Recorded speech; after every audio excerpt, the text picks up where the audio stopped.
그럼 이제 비트코인 이야기를 좀 하면 좋을 것 같은데, 네. 비트코인이 5만 9천 달러까지 빠졌다가 지금 그래도 뭐 적지 않게 반등이 좀 나오고 있는 것 같거든요. 비트코인 시황은 네, 지금 좀 어떻게 보고 있으신가요? 네, 비트코인은 장중에 이제 이게 이제 5만 9천 초반을 찍고 지금 현재 바닥에서는 한 7% 정도 올라와 있는 거거든요.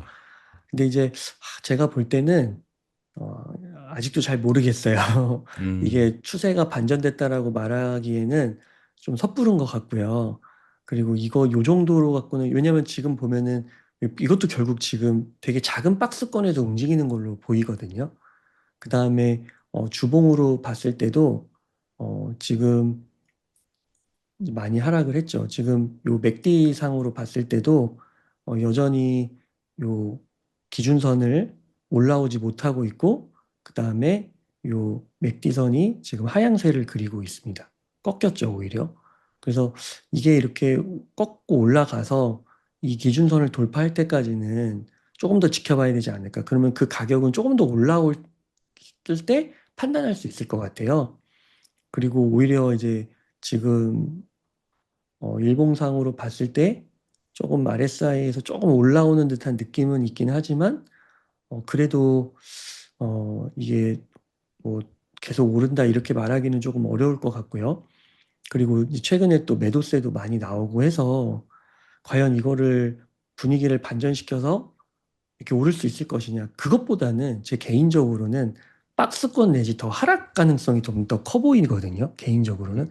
그리고 오늘 좀 이렇게 나온 거는 약간 그 트럼프 대통령의 발언과 함께 약간 월드컵을 그거를 이제 그 머릿속에 두고 얘기한 트럼프의 그런 발언. 그러니까 월드컵을 하는데 세계적인 축제를 열고 있는데 막 이란과 전쟁을 하면 좀 이상하잖아요.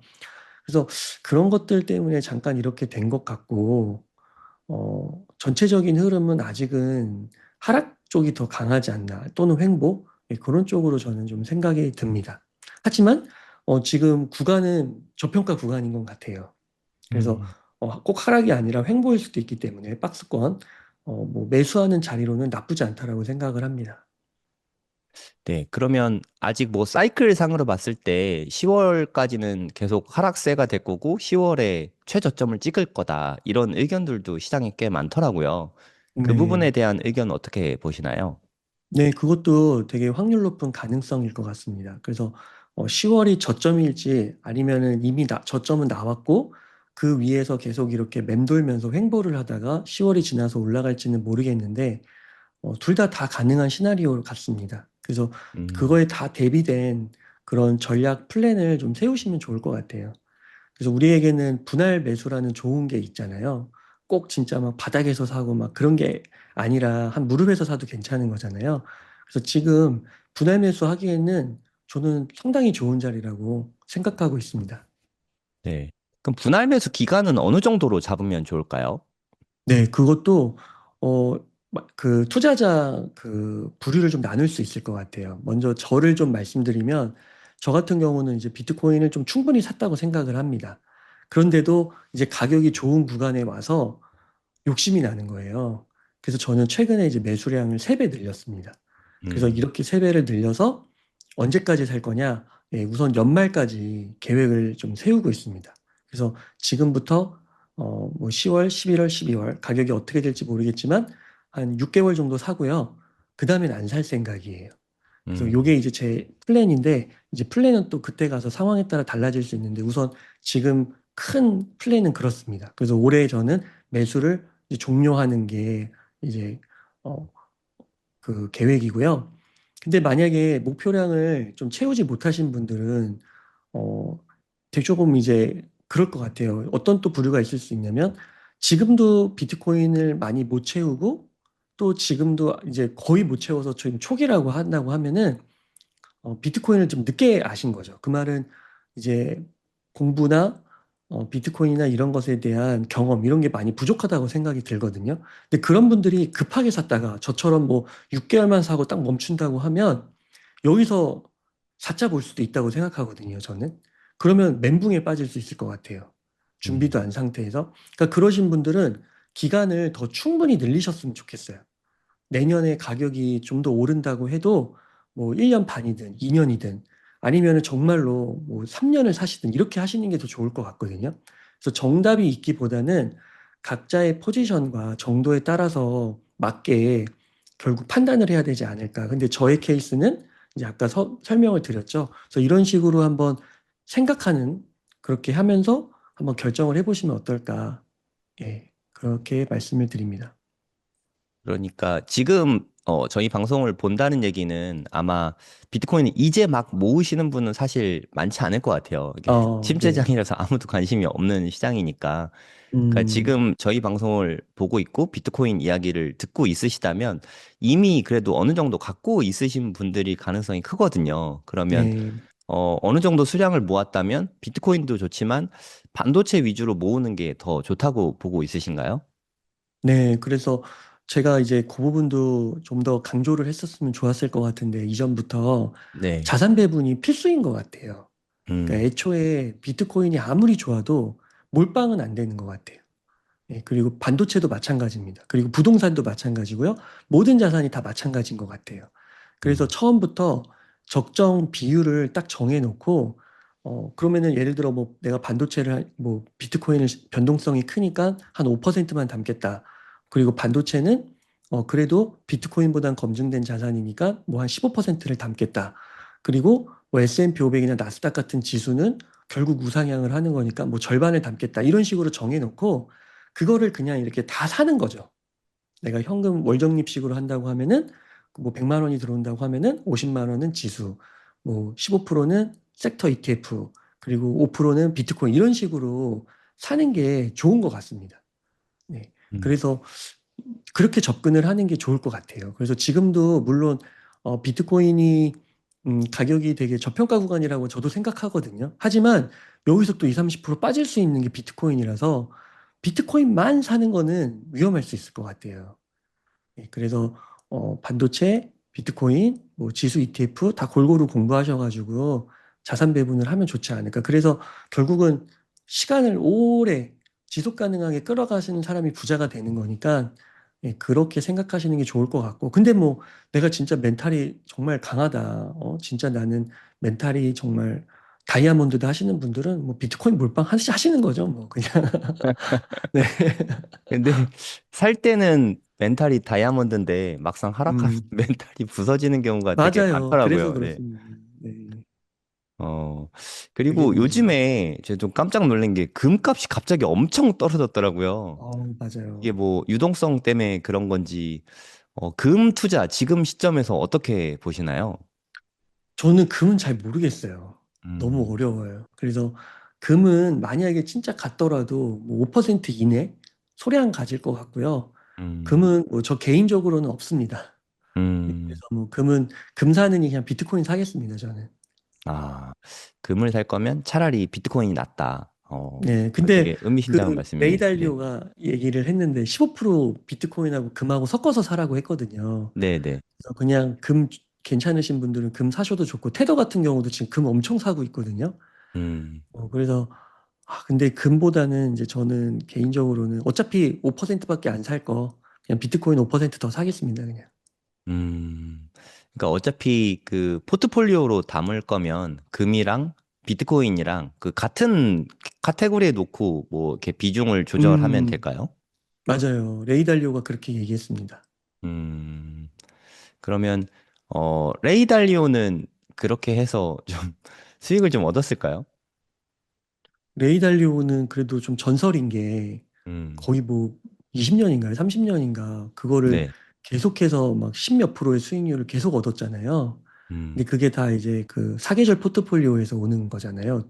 굉장히 다양하게 담으시더라고요. 막 무슨 음, 원자재도 담고, 막 금도 담고, 은도 담고 막 그러시는데 아무튼 그렇게 투자를 하셔가지고 성과가 너무 좋으셨으니까. 네.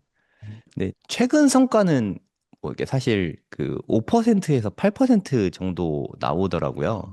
그래요. 그러니까 그 정도면 그냥 나스닥이 낫지 않나 싶기도 하고 음, 근데 나스닥이 사실 지금 절대치가 높은 편이잖아요. 뭐 2만 7천 맞아요. 왔다 갔다 하고 막 그러고 있는데 음, 그럼에도 불구하고 나스닥을 지수가 높지만 계속 모아가는 게 좋은 방법인가요? 네, 저는 이제 그 부분이 그 워런 버핏에 대한 평가, 그것하고도 연관이 좀 있는 것 같거든요. 그 음, 워런 버핏이 보통 지금 60년에 걸쳐서 한 19% 정도 수익률이라고 하더라고요. 네. 근데 2000년도 이후에, 그러니까 2000년도 인터넷 붐이 있었잖아요. 정보혁명. 그때 이후에는 시장을 이기지 못했대요.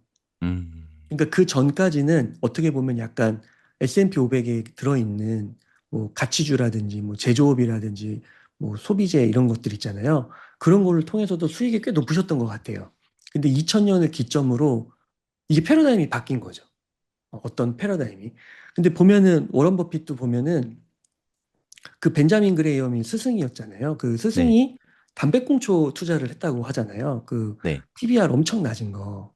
근데 그때는 그게 맞았다는 거죠. 그 시대에는. 왜냐면 정보도 없고 막 공유되지도 않고 이러니까 그냥 그거 사고 이렇게 했으면 돈을 벌었는데 워런 버핏도 그 벤자민 그레이엄의 그 방식을 이제 벗어나게 되거든요. 그 계기가 바로 워런 버핏 전설의 투자 이 책에 보면 필립 피셔와 찰리 먼거를 만나면서 성장주 투자의 개념을 그래도 조금 반영을 하거든요. 지금처럼 뭐 기술주 성장주가 아니라 그래서 싼 게 아니라 담배꽁초가 아니라 적당한 가격에 사자 우상향하는 거 이런 걸 고른단 말이죠. 근데 그 패러다임이 2000년도 들어서면서 한번 또 바뀐 것 같은데 좀 나쁘게 얘기하면 워런 버핏이 적응을 좀 못했다라고 하는 평도 있더라고요. 그러면은 이제 지금의 입장에서는 어떠냐? 지금의 입장에서 볼 때는 오히려 더 벌어진다는 거죠. 이게 만나는 게 아니라. 그래서 그게 이제 K자로 나타나는 건데 기술은 더 올라가고 인공지능 이런 게 더 올라가고 거기에서 이제 소외되는 기업들 그런 이제 주식들, 전통, 뭐 제조 이런 것들은 더 하락 쪽으로 갈 수밖에 없다. 뭐 이런 게 이제 K자 이론이거든요. 그러니까 그렇게 봤을 때는 저는 결국에는 QQQ 같아요. 이제 S&P 500이 아니라. 그리고 음, QQQ 100 거기 나스닥 100에 있는 기업들은 알아서 또 필터링을 해주잖아요. 네. 그 기술에서 도태되는 거. 그러면서 뭐 나중에 뭐 진짜 어떻게 될지 모르지만 반도체 같은 것도 진짜 새로운 게 뭔가 나오게 되면은 기존에 있던 반도체 기업들이 사라지고 들어오겠죠. 뭐 그 정도까지는 좀 극단적인 것 같지만 아무튼 그래서 QQQ가 이제 표준이 아닌가 싶습니다. 음, 그래도 뭐 버크셔 말씀하셨으니까 최근에 구글에서 알파벳에서 한 400억 달러 정도 유상증자를 했잖아요. 그 중에 네. 100억 달러를 버크셔에 그 단독으로 이렇게 조달을 하게 된 것 같거든요. 이게 네. 버크셔의 좀 움직임의 변화로 볼 수도 있을까요? 네, 맞습니다. 저도 그렇게 보고 있습니다. 지금 음, 뭐 현금 보유량이 그 4천억 채권 달러. 네, 거의 절반 아닌가요?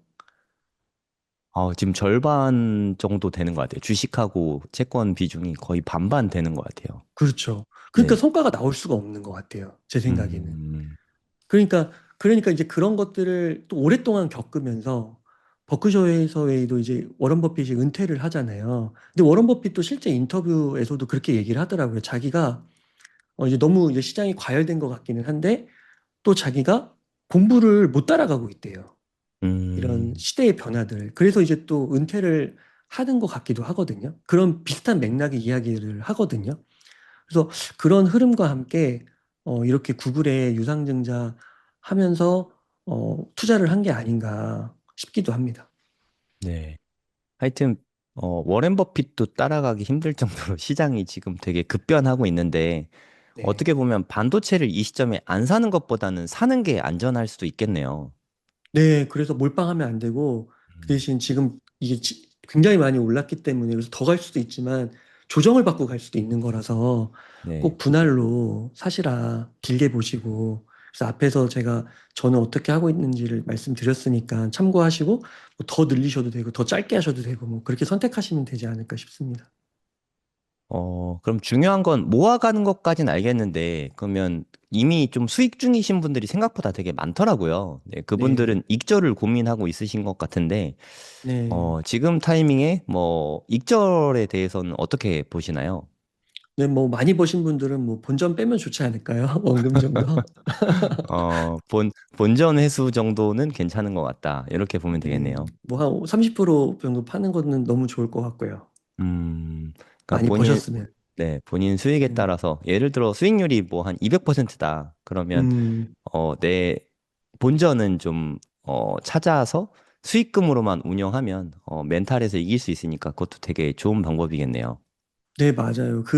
제가 최근에 되게 슬픈 이야기를 들었어요. 음, 어떤 분이 비트코인을 많이 갖고 계셨거든요. 그리고 어떤 분은 비트코인을 그냥 뭐 많지도 않고 적지도 않고 적정하게 갖고 있었어요. 근데 이 많이 갖고 계신 분이 거의 다 파셨다는 거예요, 비트코인을. 음, 그러니까 이게 너무 몰빵을 해버리니까 힘든 거예요. 아, 아, 무거운 거야, 그 짐이. 근데 오히려 그냥 적정량을 사신 분은 없어도 되는 거예요. 그러니까 오히려 더 오래 가져갈 수 있는 거예요. 그러니까 이런 분은 10년, 20년을 가져갈 수 있는 거죠, 오히려. 근데 이분은 너무 막 짐에다가 막 그 다이아몬드를 너무 많이 넣어가지고 막 금덩이도 넣고 다이아몬드 넣고 이게 너무 무거운 거예요. 그러니까 처음에는 막 신이 나가지고 아 이거 이제 내가 부자 됐다 이거 집에만 가면은 이제 막 집도 자랑도 하고 막 가구도 받고 그래야지 했는데 가기 전에 퍼져 버리는 거죠. 음, 그래서 이런 경우도 있다라고 생각 들면서 아 자산 배분이 진짜 중요하구나 많이 생각했습니다. 네. 그러니까 너무 과하게 가져가기보다는 적정량을 오래 가져가자. 네, 이런 메시지로 음, 네, 받아들이면 될 것 같네요. 네네. 네, 오늘도 좋은 말씀 많이 해주셔서 대단히 감사합니다. 아유 별 말씀을요.